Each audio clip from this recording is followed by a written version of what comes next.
2017년 현재 우리는 종교의 세계에 살고 있다는 사실을 부정할 사람은 아무도 없을 것입니다. 전 세계 인구 중 약 80%가 종교를 믿는다라고 응답할 만큼 종교는 현대 사회에 있어서 매우 중요하며 과학의 비약적인 발전을 맞이할 미래에 있어서도 인간이 믿고 의지하는 종교의 중요성은 현재와 전혀 다르지 않을 것입니다. 모든 종교가 중요하다고 할 수 있지만 다양한 종교 중에서도 세계사에 있어서 가장 많은 영향을 미친 종교는 아마 기독교의 것입니다. 현 사회적 체제는 기독교로부터 많은 영향을 받았으며 세계의 역사를 얘기할 때 기독교는 언급할 수밖에 없는 종교입니다. 또한 기독교는 세계에서 가장 많은 국가로 퍼진 종교 중 하나입니다. 많은 사람들이 이러한 점을 토대로 현 사회에 있어서 기독교가 중요하다는 것을 인식하고 있음에도 불구하고 기독교의 역사에 대해서는 잘 알지 못하는 경우가 많습니다. 특히 저희는 최근 연세대학교 김학철 교수님의 수업을 통해 우리나라의 기독교 정착에 대한 자료와 정착 과정에서 중요했던 인물들에 대한 자료를 볼 수 있었습니다. 그렇기에 오늘 우리는 주어진 자료에 더하여 기독교의 역사 중에서도 기독교가 어떻게 서양 국가에서부터 세계의 다른 국가들로 전파되었는지에 대해 그리고 그 성공 여부와 그 이유에 대해 알아보고자 논의해 보기로 하였습니다. 이번 논의를 위해서 참여해 주신 분들이 개인적으로 자료를 조사해 오셨습니다. 그러면 먼저 기독교의 전파가 성공적이었던 사례들에 대해서부터 들어보도록 하겠습니다. 강성경님 발언해 주십시오. 네, 안녕하세요. 강성경입니다. 저는 오늘 한국의 초기 기독교에 대해서 말씀드리고자 합니다. 먼저 천주교가 조선에 유입된 것은 실학자들을 통해서였습니다. 당시 이론과 명목 중심의 한국 유학을 비판하며 등장한 실학자들은 실리를 추구하며 청의 문물을 받아들일 것을 주장하였고 청으로부터 다수의 교서를 반입하던 도중 천주시리라는 책을 들여오게 됩니다. 천주시리는 서양 선교사 마테오 리치가 천주교의 교리를 청에 소개한 책으로 이 책은 조선의 실학자들을 중심으로 빠르게 퍼져나갔습니다. 천주교의 만민평등 사상과 다양한 교리에 매료된 실학자들은 본격적으로 천주교에 대한 연구를 시작했고 이를 서학이라 이름 붙였습니다. 그러던 중 1784년 이승훈이라는 청년이 청에서 세례를 받아 한국 최초의 천주교 신자가 되었고 이후 천주교는 국가의 근간이 되는 유교적 제도를 따르지 않는다 또는 왕 대신 천주를 섬긴다 와 같은 이유로 박해를 당하다가 병인양류 이후에야 제대로 자리를 잡게 되었습니다. 개신교의 경우 천주교보다는 늦게 수용되었는데 신미양요의 결과로 체결된 한미 수호 조약의 영향으로 미국 선교사들이 한국에 들어와 포교하면서 수용되었습니다.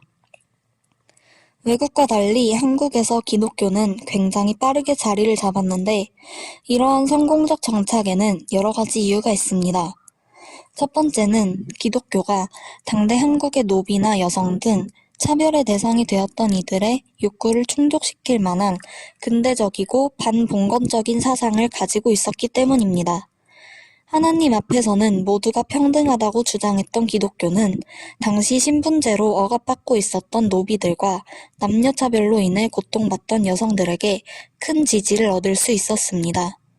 이러한 만민평등, 인내천 사상을 함께했던 동학이 물론 종래에는 탄압받게 되었지만 그럼에도 불구하고 많은 신도들을 보유했던 것과 마찬가지입니다. 두 번째는 기독교가 민족주의 운동에 앞장섰기 때문입니다. 당대 기독교가 포교되었던 대부분의 국가들이 선교국의 식민지였던 반면 한국은 일본의 식민지였으므로 선교국으로부터는 정치적으로 자유로운 상태였습니다. 따라서 기독교와 민족주의 운동은 교점을 가질 수 있게 되었고 이러한 특징이 한국 기독교의 민족주의 운동을 부흥시켰습니다. 더불어 기독교 선교사들이 건립한 병원, 학교 등의 다양한 근대적 시설들이 앞서 말씀드렸던 남녀평등 사상과 연결되어 많은 기독교 신여성들을 탄생시키기도 했습니다. 마지막으로 기독교가 한국인들의 의지로 받아들여져 한국인들의 참여로 활성화되었기 때문입니다. 천주교는 포교 활동조차 없이 완전히 자발적인 수용으로 뿌리내렸으며 개신교 역시 유입되는 과정에서 그 누구도 한국인들에게 믿음을 강요하지 않았으나 기독교는 앞서 제시한 두 가지 이유를 바탕으로 그 사상을 널리 퍼뜨릴 수 있었습니다. 또한 기독교 신자들의 끊임없는 자금 지원과 신앙적 뒷받침으로 한국 기독교는 박해 속에서도 더욱 성장할 수 있게 되었습니다. 자발적으로 받아들인 사상과 강요에 의해 받아들인 사상은 그 영향력에 큰 차이가 있을 수밖에 없습니다. 이러한 것들이 바로 한국 초기 기독교가 빠르게 발전할 수 있었던 까닭입니다. 이상으로 발언을 마치겠습니다.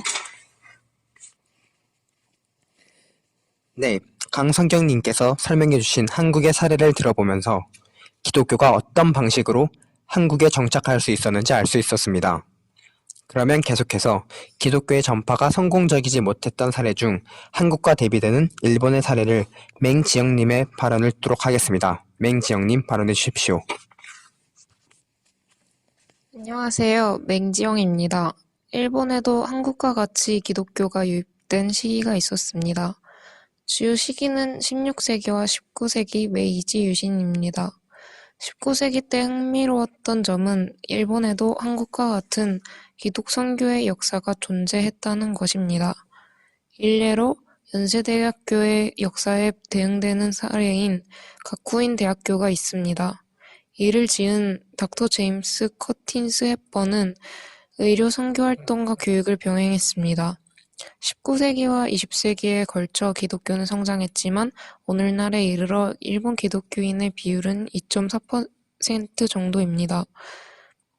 이제부터는 일본의 기독교가 정착하지 못한 이유를 말씀드리겠습니다. 먼저 일본의 문화에 그 원인이 있습니다. 일본 사람들에게 종교를 가진다의 의미는 어떤 종교 집단에 속해 있음을 뜻한다고 합니다. 즉, 종교에 관한 통계는 개인의 신념을 반영하지 않습니다. 종교 통계에서는 신도 신자가 4% 정도에 그쳤습니다. 하지만 2011년 발표된 논문에서 신도에 관한 믿음은 일본 국민의 80%가 가지고 있음이 드러났습니다. 일본 종교사전에서는 신도는 종교가 아니라 일본인의 생활 감각에 밀착된 전통 문화이다 라고 명시하고 있습니다. 이를 통해 일본에서는 생활 전반에 신도가 당연한 것으로 간주되고 있으며 이에 기독교가 유입되기 어렵다는 것을 알 수 있습니다. 또한 기독교가 들어오던 메이지 유신 당시에 천황을 신도로 존재화시켰다는 점도 기독교 정착에 어려움을 낳았습니다. 한국에서는 기독교가 민족주의 운동과 연관되어 시대의 흐름과 밀접한 관련성이 있었습니다. 하지만 메이지 시대에 일본이 요구하는 것은 체제 유지 기반이었습니다. 일본은 당시 신도의 불교의 요소를 가미해 천황을 부처의 화신으로 만드는 작업을 진행 중이었습니다. 또한 이는 국가에 의해 널리 보급되었습니다. 따라서 시대의 흐름과 기독교가 일본에서는 맞물리지 않아 정착이 어려웠습니다. 한국 기독교는 그 유입이 평민과 천민, 여성과 같은 일반 대중들로부터 시작되었습니다. 그와 달리 일본에서는 일본 내 지식인들을 중심으로 하나의 학문이라는 인식으로 들어왔습니다.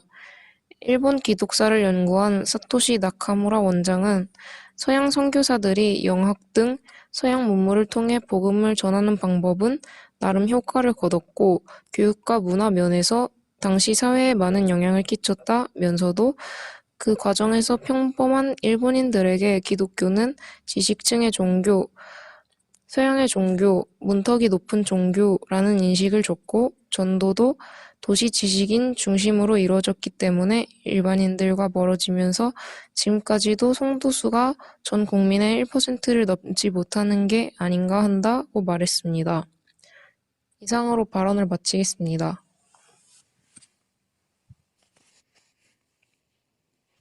네, 맹지영님께서는 기독교의 전파가 성공적이지 못했던 일본의 사례를 조사해서 저에게 전달해 주셨습니다.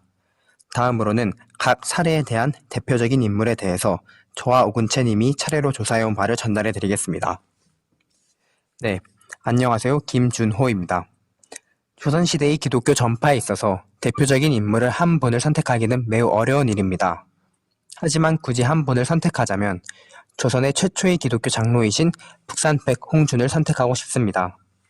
북산백 홍준의 기독교에 대한 최초의 접촉은 영국 스코틀랜드의 장로교회 선교사인 로스와 목사 맥킨타이어를 만난 사건입니다. 이것이 계기가 되어 1876년 세례를 받고 북산백 홍준은 조선에서 최초의 개신교 신자가 되었습니다. 기독교 신자가 된 이후 백홍준은 기독교의 교리를 널리 전파하기 위해 한문 성경의 우리말 번역 작업을 시작하여 1882년에 누가복음과 요한복음을 간행하였습니다. 서적 발간 이후에 백홍준은 서간도의 한인촌에서 75명의 신자를 만들었으며 1883년에 국내에 잠입하여 12여 명의 신자들과 함께 조선의 최초의 개신교 집회를 조직하였습니다. 이후 계속해서 새로운 신자들을 모으면서 1887년에는 호러스 그랜트 언더우드 선교사가 창립한 최초의 조직교회인 새문안교회의 장로로 선택되었습니다.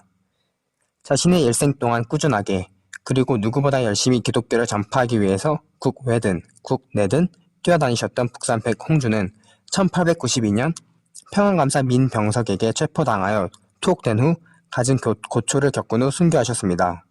저는 북산백 홍준과 같이 자신의 목숨까지도 바치면서 기독교의 교리를 알리고자 노력하고 고생한 사람들이 암울했던 조선시대에 존재했었기에 기독교가 성공적으로 한국에 정착할 수 있었다고 생각합니다. 이상으로 발언을 마치겠습니다. 네, 안녕하세요. 옥은채입니다. 그럼 일본에서 선교를 위해 노력했던 알레산드로 발리냐노 신부에 대해 알아보겠습니다. 발리냐노는 로마에서 예수회에 가입했고 일본에서 선교 활동의 조직화, 문화 존중의 토착화를 방침으로 삼고 선교 활동을 벌입니다. 발리냐노는 일본의 사제 양성학교, 세미나리오와 콜레지오, 다른 말로 대신학교와 소신학교를 설립합니다. 이는 유럽의 사상과 문화를 바탕으로 기독교를 전파하는 데 밑바탕이 됩니다. 발리냐노는 교토와 아즈치에서 오토 나부나가의 환영을 받고 그곳에서 교회를 시찰한 뒤 나가사키로 돌아와 천정소년 유럽 사절단과 함께 일본 교회의 가능성을 로마 교회에 알리기도 합니다. 그러던 중 1587년 도요토미 히데요시가 예수의 신부 추방령을 내린 바테렌 추방령 사건이 일어납니다. 이를 무산시키기 위해 발리냐노는 주라쿠다이에서 히데요시와 회견을 가지고 밀라노산 백색 각주 2벌과 은으로 된 장식이 붙은 검 2자루를 포함해 히데요시에게 선물을 바칩니다. 히데요시는 이에 대한 보답으로 발리냐노와 예수회 사제들에게 은으로 된 쟁반에 은과 비단을 담아 선물합니다. 그리고 발리냐노는 히데요시의 비위를 맞추기 위해 조선 출병, 즉 임진왜란에 협력하기도 합니다. 이러한 발리냐노의 노력은 일본에 퍼지며 추방령이 무산되었다는 소식이 들리자 많은 천주교인들이 기뻐했다고 합니다. 발리냐노의 노력은 아예 기독교가 추방될 뻔했었던 일본의 한 줄기 희망이 되었다고 생각이 듭니다. 이상으로 발언 마치겠습니다. 네, 지금까지 발표된 것을 정리해보면 기독교가 어떤 조건 하에서 그리고 어떠한 과정을 통해서 동아시아 국가에서 전파되었는지 그리고 어느 국가에서는 성공적이었고 어느 국가에서는 성공하지 못했는지에 대해 알아볼 수 있었습니다. 그러면 잠시 쉬는 시간을 가지고 난 후 논의를 재개하겠습니다.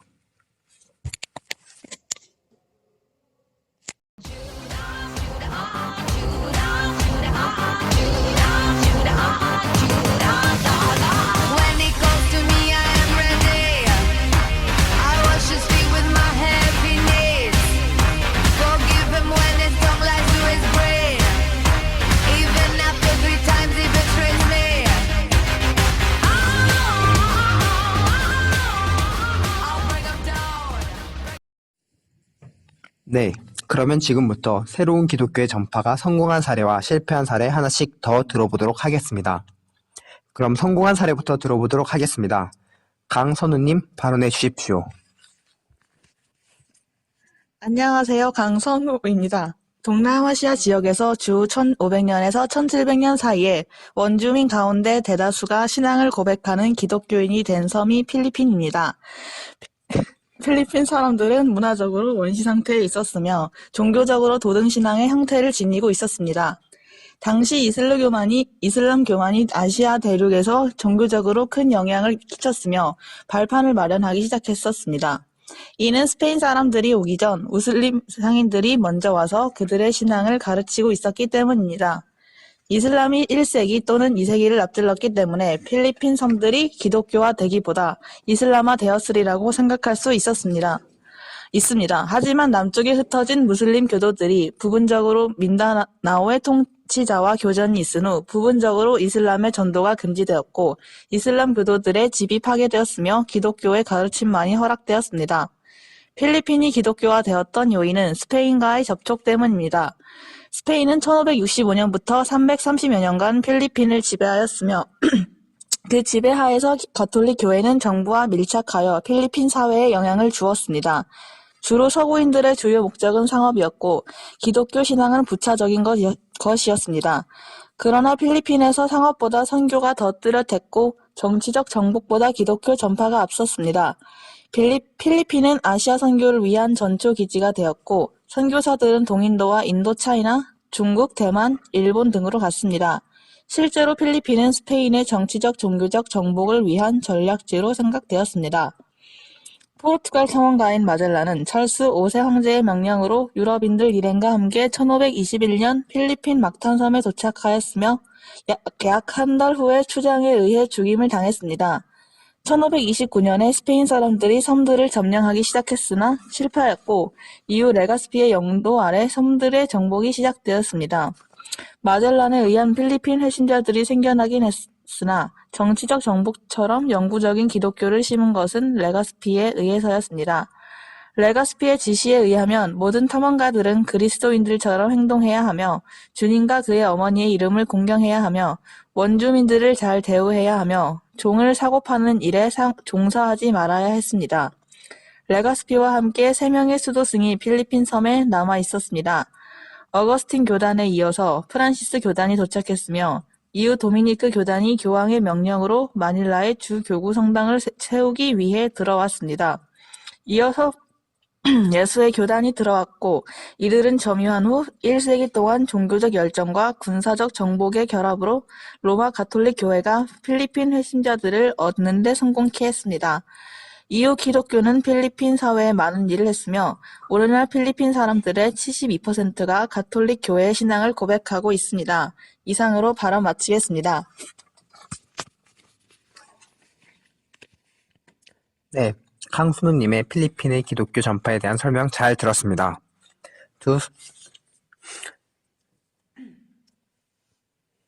그러면 이어서 기독교 전파가 실패적이었던 사례를 하나 더 들어보도록 하겠습니다.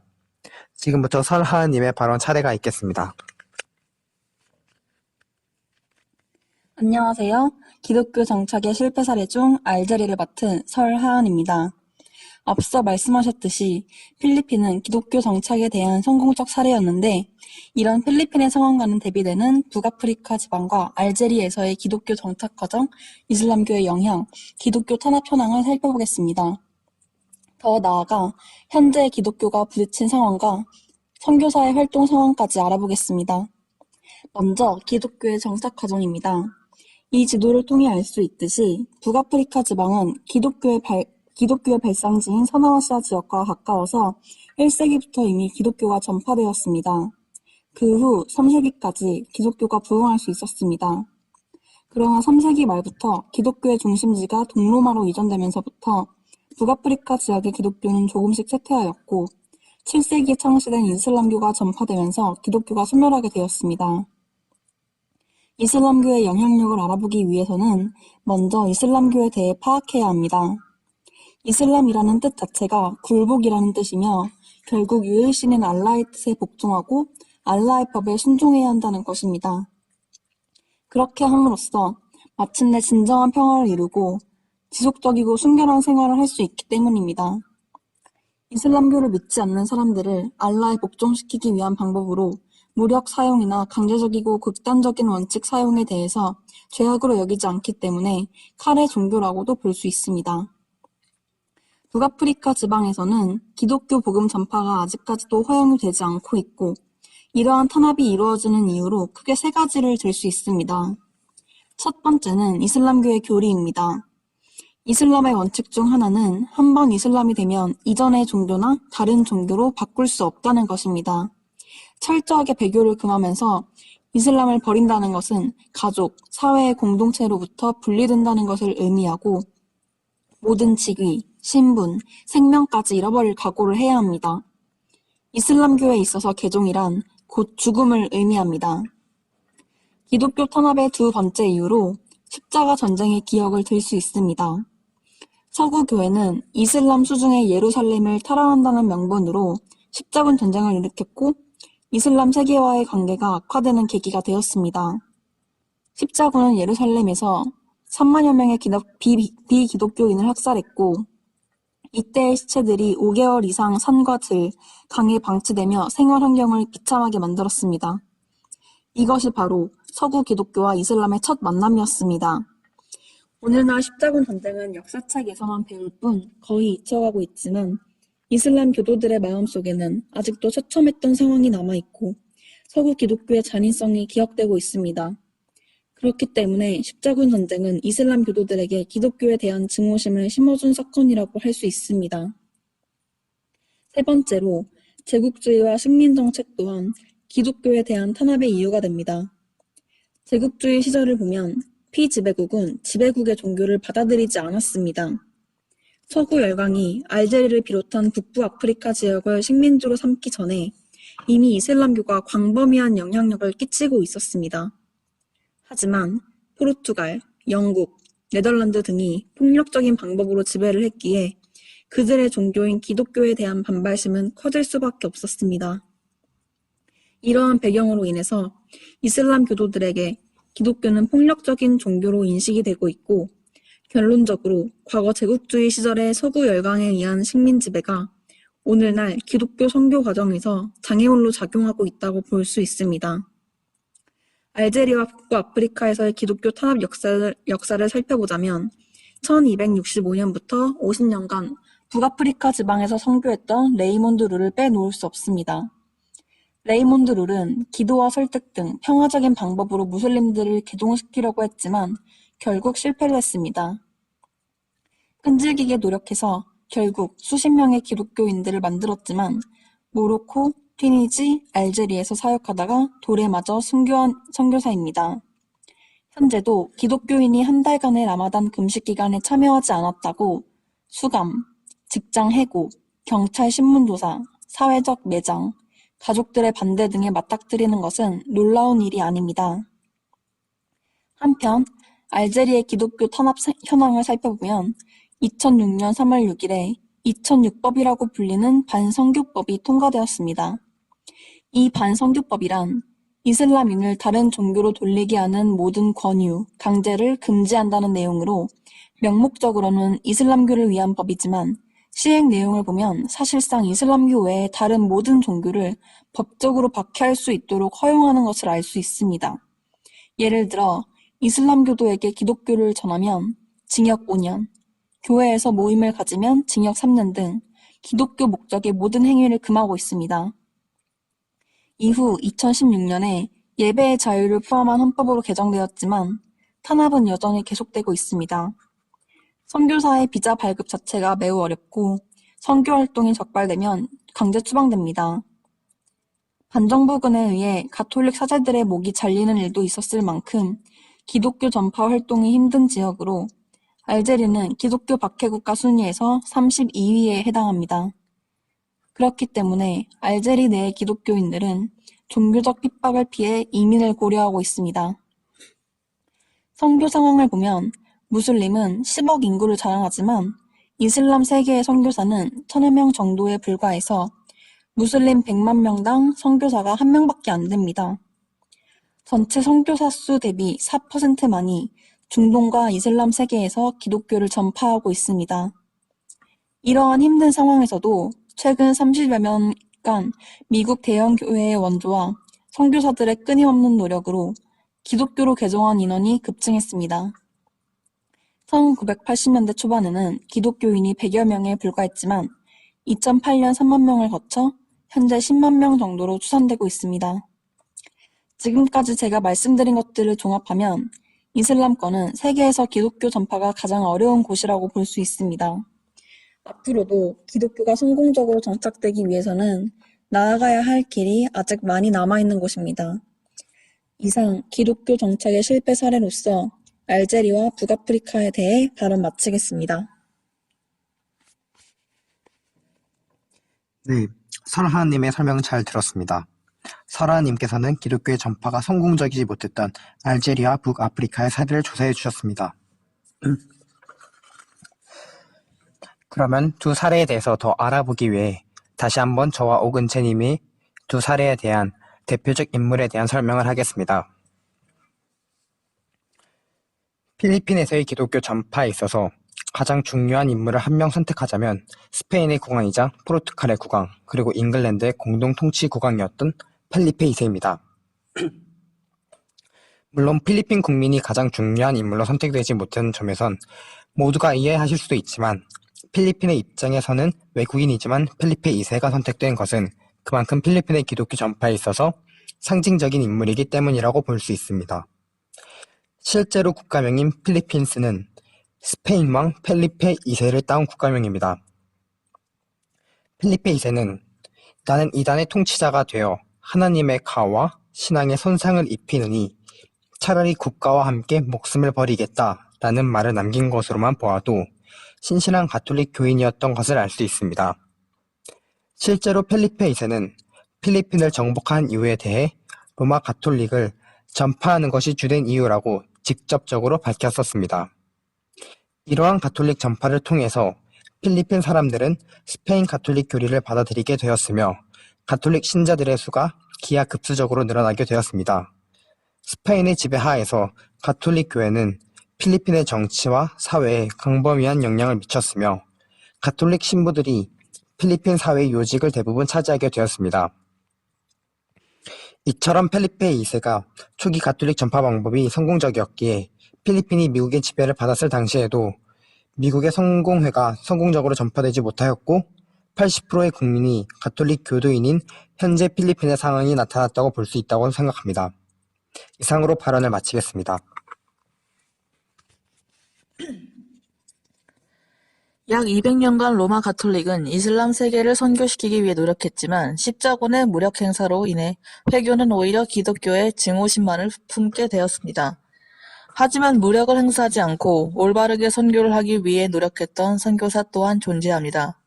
앞서 언급되었던 1232년 스페인 출생인 레이몬드 룰은 부유했던 집안에서 방탕한 삶을 보내며 살아왔지만 어느 날 십자가에 매달린 주님이 자신을 보며 책망하는 듯한 환상을 보고 자책하며 그 후로 재산과 특권을 모두 포기하고 헌신적인 삶을 살기로 결심합니다. 또한 한 순례자가 자신에게 왜 다른 나라로 가 그리스도의 복음을 전하지 않고 자기 중심적으로만 살아가냐며 꾸짖는 듯한 환상을 통해 자신에게 선교의 책임이 있다는 것 또한 깨닫게 됩니다. 룰은 결국 그 당시 기독교의 가장 적대적이었던 회교도들을 선교시키기로 결심합니다. 룰의 선교 전략은 세 가지였습니다. 병진적으로 전할 것, 교육시킬 것, 복음주의적으로 사역할 것이었습니다. 그는 회교도들을 위해 신학에 대한 책을 쓰고 학교를 세운 뒤 회교도들에게 강의를 진행하였습니다. 또한 선교사 훈련센터를 세우기도 하는 등 선교를 위해 많은 일을 합니다. 그 뒤 룰은 북아프리카 튀니지로 건너가 회교도들과 함께 기독교에 대한 토론을 진행합니다. 그를 받아들인 회교도들도 있었지만 역시나 비난하는 이들도 많았고 룰은 죽을 위기를 겪고 추방당하기도 합니다. 그리고 룰은 북아프리카 버기아로도 향했고 토론을 하기를 제안했으나 감옥에 투옥된 뒤 추방당합니다. 룰은 80세가 된 뒤 다시 튀니지로 향했고 개종자를 몇 명 얻는 데 성공하나 역으로 기독교인이 회교로 개종하는 등 어려움을 겪습니다. 룰은 다시 버기아로 돌아갔고 개종자들을 교육합니다. 그리고 룰은 공개적인 장소에서 군중들에게 설교를 진행합니다. 그의 담담하면서도 논리적인 태도에 성난 군중들은 룰을 끌고 나가 돌을 던졌고 결국 룰은 생을 마감합니다. 비록 성공적이지 못했지만 가장 기독교가 증오받던 곳에서 끊임없이 사랑으로 선교하려 했던 룰은 선교사들에게 귀감이 된다고 생각됩니다. 이상으로 발언 마치겠습니다. 네, 오근채님 잘 들었습니다. 이번 논의를 통해서 저희는 기독교의 전파가 성공적인 사례와 성공적이지 못했던 사례를 통해서 기독교가 성공적으로 전파하기 위한 여러 가지 조건을 알아볼 수 있었습니다. 이번 논의를 통해서 참여한 모든 토의자들이 기독교에 대해 조금 더 알아볼 수 있었기를 바라며 앞으로 종교에 대해 더 큰 관심을 가져 기독교는 물론 다른 수많은 종교에 대해서도 조사해보고 논의해볼 수 있는 시간이 있었으면 좋겠습니다. 그럼 이것으로 오늘의 토의는 마치도록 하겠습니다. 감사합니다.